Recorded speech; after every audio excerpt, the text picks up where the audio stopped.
બધે ભરાયેલા હોય ને બધું નીકળે છે ધીમે ધીમે. અને લગભગ બધી દુકાનો ખુલ્લી છે ને રાજુ? 2-3 દિવસ દુકાનો બંધ હતી, તો આજે વળી બધું ખુલ્લું છે, કેમ કે આજે સવારથી વરસાદ નથી અમારે અહીંયા, એટલા માટે. તો જોઈ લ્યો, કેમ કે જેટલા દિવસથી માણસો બહાર જ નહોતા નીકળતા હતા, આજે તો બધા શાકભાજીને લેવા છો. પાણી કેવા ભરાણા છે રસ્તે. આ છે કાલાવાડ રોડ, પેટોળા બાજુ જવાનો રસ્તો. આમ જુઓ,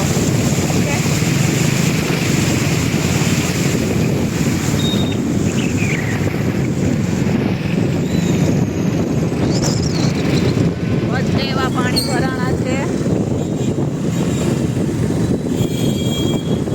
ટ્રાફિક થઈ ગયું છે.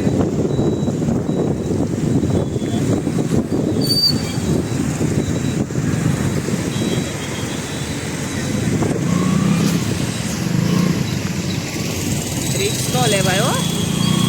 સારું ને, હું ન લઈ આવી છોકરીઓને.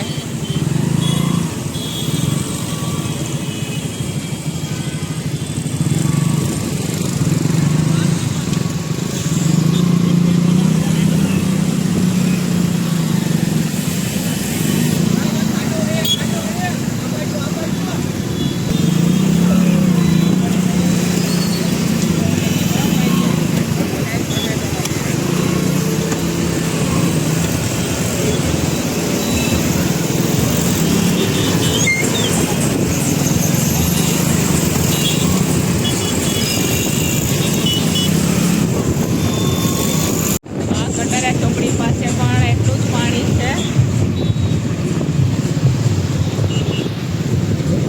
ખાડા કેવા પડી ગયા તમે જોઈ શકો છો.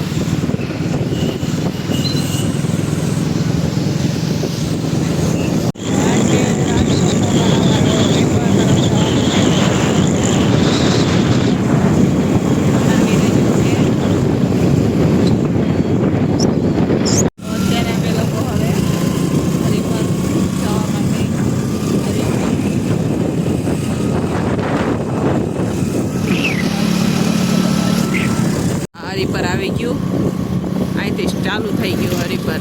હરિપરનો તળાવ પણ ભરાઈ ગયો છે.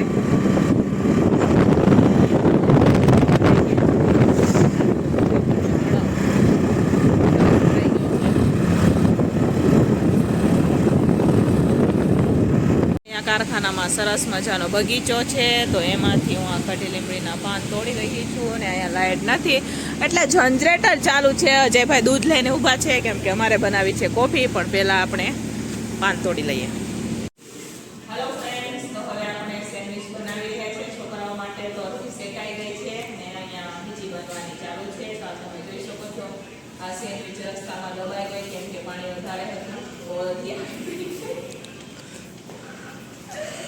છોકરાઓ આ દાંત કાઢી રહ્યા છે, તો દબાઈ ગઈ એટલા માટે આવી થઈ ગઈ છે. તો 3 પેકેટ સેન્ડવિચ બની ગઈ છે, કેમ કે અત્યારે છોકરાઓ ઓછા છે એટલા માટે.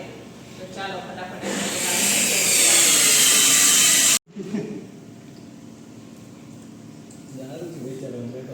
અમે લોકો હવે સેન્ડવિચ બનાવી ફરીથી ઘરે જવા માટે નીકળી ગયા છે. છોકરાઓએ જમી લીધું, બાકીના છોકરા બાકી તેના માટે બનાવી આવ્યા છે ઘરે. અત્યારે હું તમને બતાવીશ કે મેટોડા સાઈડથી જે આવતા વાહનો હોય ને એ કેવું ટ્રાફિક છે. આ જોઈ લ્યો તમે, આવી રીતના આમ ગાડીઓ બધી જતી હોય અને રસ્તા ખોદાઈ ગયા છે, નીચે બધા ખાડા પડી ગયા છે, એટલે ટ્રાફિક થઈ જાય.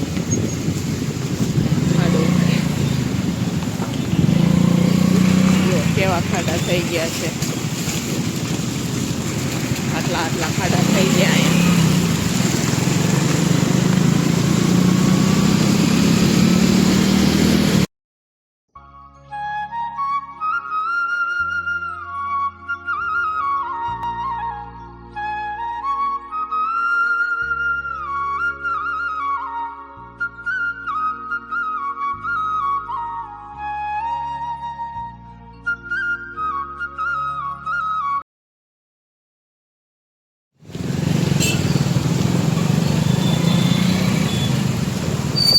વરસાદના કારણે તમે જોઈ શકો છો કેવા ખાડા પડી ગયા છે. એટલા માટે ટ્રાફિક થઈ જાય છે